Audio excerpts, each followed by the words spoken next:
orchestra model by Martin is historical. It goes back to the 1920s, and it's rooted, get this, in the tenor banjo. Back then, the tenor banjo was still a popular instrument, but the acoustic guitar was on the rise. As a result, if you played tenor banjo for a living, you made your money at it that way, you were expected to play both. Well, not every banjo player plays guitar, and certainly most guitar players ought not to be playing the banjo. Well, Martin designed an acoustic guitar that was more geared toward the needs of a tenor banjo player.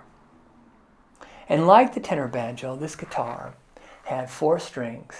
It had the same scale length, and it was even tuned the same. It was called the tenor acoustic guitar.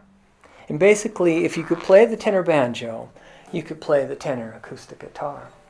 Well, Martin further modified the tenor acoustic guitar by adding 2 more frets to the neck. So instead of 12 frets to the body, it became 14 frets to the body.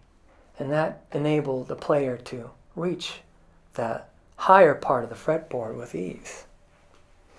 There's no way I can tell this story in 1 minute, but what I'm driving at is this.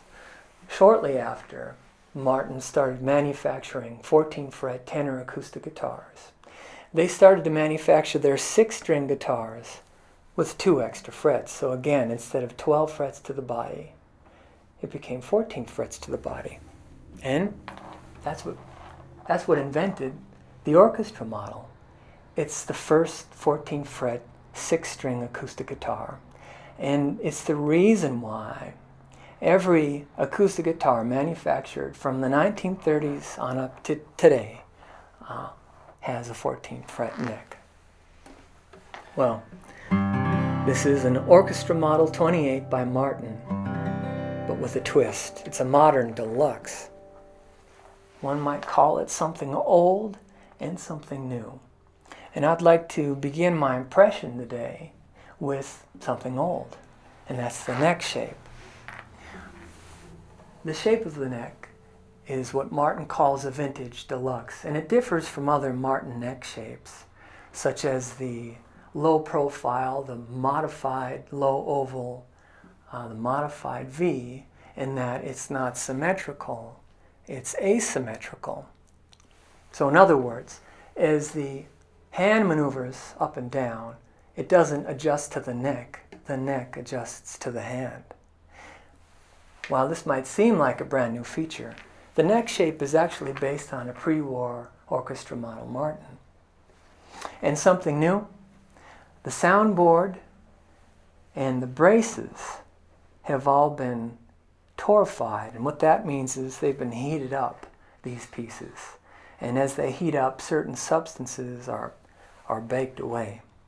The result is you're going to have a guitar that is similar in tone as one from the 1930s, but right out of the box. And I think that that's pretty darn cool.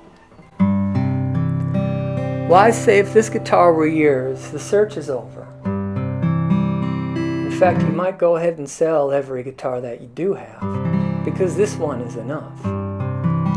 Playing the notes is like gliding from one to the next. There's not one hiccup. It's like Fred Astaire. It's just so fluid.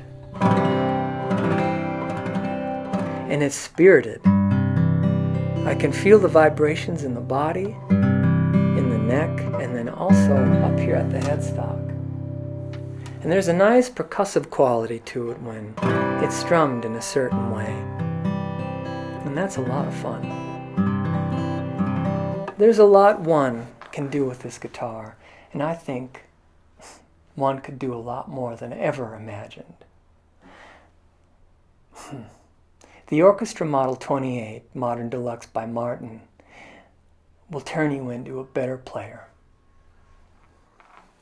And now I would like to play for you a little instrumental that my friend Sean Watkins and I wrote. Doesn't have a title, but I'll hope to be able to bring it to you in a good way on this beautiful Orchestra Model 28 Modern Deluxe by Martin.